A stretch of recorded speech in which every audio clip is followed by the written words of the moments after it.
লাউ মুগ তো সকলেই খেয়েছেন। লাউ গোবিন্দ কেউ খেয়েছেন? অবশ্যই একবার বানিয়ে দেখুন বন্ধুরা। এই নিরামিষ রেসিপিটা এতটাই সুস্বাদু হয়, এরপর বাজার থেকে লাউ নিয়ে আসলে এই রেসিপিটাই তৈরি করতে মন চাইবে। তাহলে আর দেরি না করে ঝটপট দেখে নেওয়া যাক। নমস্কার বন্ধুরা, মিঠুস ওভেনে আপনাদের সবাইকে স্বাগত জানাই। আজ আমি আরও একটি নতুন ভিডিও নিয়ে চলে এসেছি আপনাদের সামনে। আজকের রেসিপিটা তৈরি করার জন্য এখানে আমি অর্ধেক লাউ নিয়েছি, আর লাউ একদম কচি দেখে নেবেন, তাহলে খেতে খুব ভালো লাগবে। লাউ গোটা অবস্থাতেই ধুয়ে নিয়েছি, এখন আমরা কেটে নেব। বন্ধুরা, আজকের এই রেসিপিটা যদি আপনাদের ভালো লেগে থাকে তাহলে আমার চ্যানেলটিকে অবশ্যই সাবস্ক্রাইব করবেন, পাশে থাকা বেল আইকনটি দাবিয়ে দেবেন, সবার সাথে শেয়ার করবেন, আর একটা লাইক করতে ভুলবেন না কিন্তু। লাউ যেহেতু একদম কচি, তাই এইভাবে খোসাটা ছাড়িয়ে নিচ্ছি। কচি লাউয়ের খোসা ভাজা খেতেও ভীষণ ভালো লাগে। লাউ কচি থাকলে এইভাবে যদি খোসা ছাড়ানো হয় তাহলে সবুজ অংশটা থেকে যায়, একদম গলেও যাবে না এই পদ্ধতিতে খোসাটা ছাড়িয়ে নিলে। আর যদি খোসাটা একটু মোটা হয়, মানে লাউটা যদি শক্ত হয়, সেই ক্ষেত্রে আপনারা মোটা করে খোসা ছাড়িয়ে ভাজাও খেতে পারবেন কিংবা চচ্চড়িও খেতে পারবেন।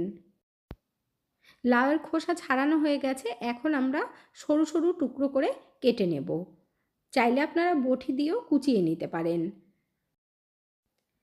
লাউ মুগ তো আমরা সকলেই খেয়েছি, তবে লাউ গোবিন্দ যদি না খেয়ে থাকেন বন্ধুরা, ঝটপট একবার বানিয়ে দেখুন, এরপর থেকে এইভাবে বানাতেই মন চাইবে।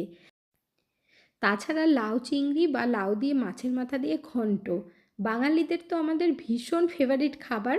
এগুলো হলে তো আর কোনো কথাই হয় না। তবে লাউ গোবিন্দ বানিয়ে দেখুন, আশা করছি আপনাদের কাছে ভীষণ ভালো লাগবে আর সকলেই খেতে চাইবে। একদম নতুন ধরনের এই রেসিপিটা। এখানে দেখুন বন্ধুরা, কথা বলতে বলতে লাউ আমাদের কাটা হয়ে গেছে, আর একদম সরু সরু করে কাটবেন, রান্নাটাও খুব তাড়াতাড়ি হয়ে যাবে। টুকরো করা লাউগুলো একটা থালার মধ্যে তুলে নিয়েছি। এরপর আমরা নিয়ে নেব সেটা হলো সবথেকে ইম্পর্টেন্ট গোবিন্দভোগ চাল।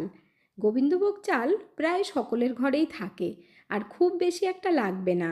অর্ধেক লাউয়ের জন্য 3 চামচ পরিমাণে গোবিন্দভোগ চাল নেবেন। তারপর 3 থেকে 4 বার ভালো করে ধুয়ে নিতে হবে।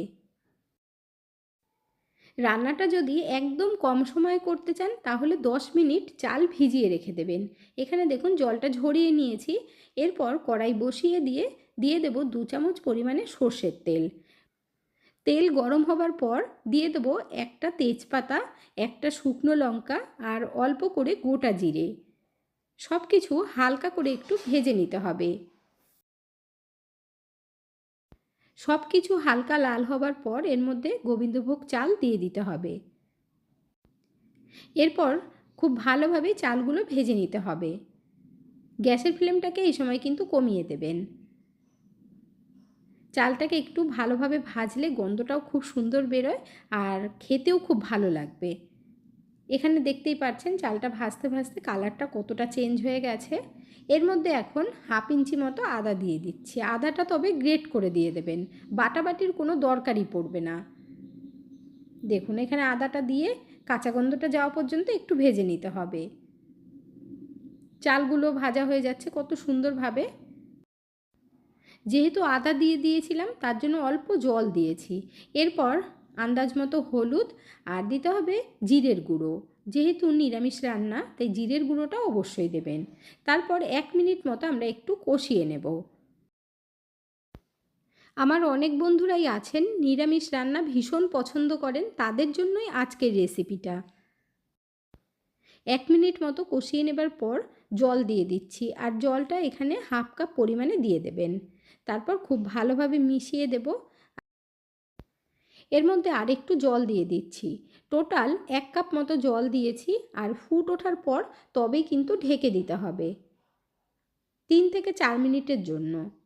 4 মিনিট বাদে আমরা ঢাকনাটা তুলে নিচ্ছি, আর চালটা কিন্তু একটু সফট হয়ে গেছে, দেখতেই পাচ্ছেন নাড়ানোতে। এর মধ্যে এখন আমরা টুকরো করা লাউগুলো দিয়ে দেব। 10 মিনিটের মধ্যেই দেখবেন এত সুন্দর রান্নাটা করা যায়, মানে না তৈরি করলে বুঝতেই পারবেন না। আর লাউটা সিদ্ধ করতে খুব বেশি টাইম লাগবে না, যেহেতু একেবারেই কচি। খুব ভালোভাবে এখন আমরা মিশিয়ে দেব। এর মধ্যে কিন্তু একদম অল্প করে হলুদ দেবেন, খুব বেশি হলুদ দিলে আবার ভালো লাগবে না। এখন আমরা স্বাদ মতো নুন দিয়ে দেব। নুনটা দিয়ে ভালোভাবে মিশিয়ে নিতে হবে।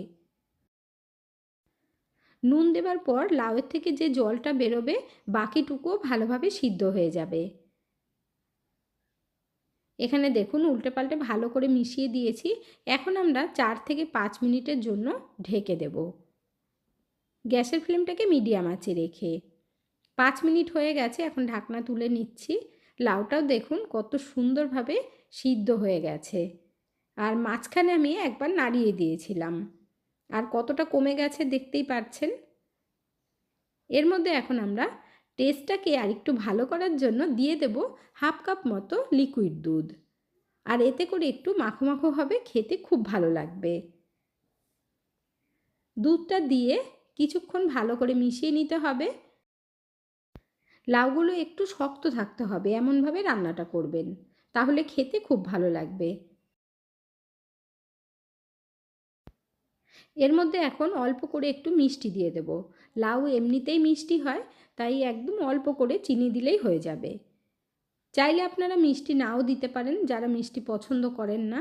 তবে নিরামিষ তরকারিতে একটু মিষ্টি দিলে খেতে খুব ভালো লাগবে। চিনিটা দিয়ে ভালো করে মিশিয়ে আমরা কয়েক সেকেন্ডের জন্য ঢেকে দেব।